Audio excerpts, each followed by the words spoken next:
সমাবেশের পর্যায়ে বক্তব্য নিয়ে আসছেন ইসলামী আন্দোলন বাংলাদেশ খুলনা জেলা শাখার বিপ্লবী প্রচার সম্পাদক মাওলানা আশরাফুল ইসলাম। বক্তব্য নিয়ে আসছেন মাওলানা আশরাফুল ইসলাম।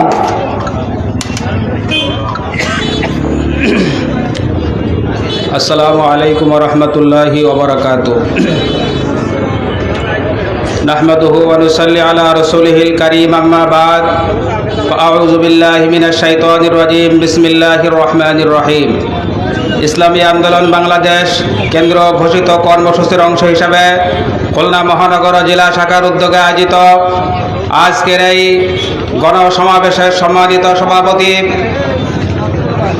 ইসলামী আন্দোলন বাংলাদেশ খুলনা জেলা শাখার সংগ্রামী সভাপতি জনাব মৌলানা অধ্যাপক আব্দুল্লাহ ইমরান, আজকে প্রধান অতিথি হিসেবে উপস্থিত থাকবেন ইসলামী আন্দোলন বাংলাদেশের সংগ্রামী মহাসচিব হাফেজ মাওলানা অধ্যক্ষ ইউনুস আহমদ, উপস্থিত থাকবেন নায়েবে আমির অধ্যক্ষ মাওলানা আব্দুল আওয়াল সহ জেলা মহানগরের বিভিন্ন পর্যায়ের নেতৃবৃন্দ, সামনে উপস্থিত ইসলামী আন্দোলন বাংলাদেশ ও সহযোগী সংগঠনের বিভিন্ন পর্যায়ের নেতা কর্মী ভাইরা, সংগ্রামী ভাইরা আমার, আপনারা ভালো করে জানেন এই দেশ যখন দীর্ঘ 15 থেকে 16 বছর আওয়ামী শাসন দুঃশাসন নির্যাতন করেছে, মানুষের যখন কোনো কথা বলার সুযোগ ছিল না, মানুষের কোনো বাক স্বাধীনতা ছিল না, মানুষের কোনো অধিকার ছিল না, মানুষকে তারা নিষ্পেষিত করে নির্যাতনের চাপাকলে যখন পিষ্ট করতে মারতে চেয়েছিল,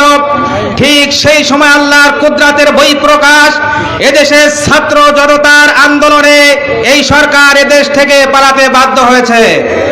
সংগ্রামী ভাইরা আমার, আপনারা ভালো করে জেনে থাকবেন এই দীর্ঘ সময় আওয়ামী সরকারের জুলুম নির্যাতনের শিকার হয়নি এমন কোন মানুষ খুঁজে পাওয়া যাবে না। ভাইরা আমার, আজ যখন আওয়ামী লীগ সরকারের পতন হয়েছে তখন আমরা দেখতে পাচ্ছি বিগত দিনে যারা ক্ষমতার মসনদ দখল করে দুর্নীতি দেশ চ্যাম্পিয়ন করেছিল, লুটপাট করেছিল, মানুষের অধিকার হরণ করেছিল, তারা মনে করছে আমরা মনে হয় আবার ক্ষমতার মসনদে চলে এসেছি।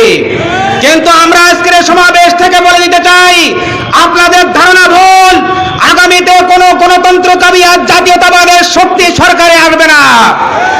বাংলাদেশে এখন যে সরকার হবে সেটা হবে ইসলামপন্থীদের সরকার। বাংলাদেশের মানুষ আওয়ামী শাসন দেখেছে, জাতীয়তাবাদ বিএনপির শাসন দেখেছে, তাদেরকে মানুষ বৃত্তাঙ্গুলি দেখিয়েছে।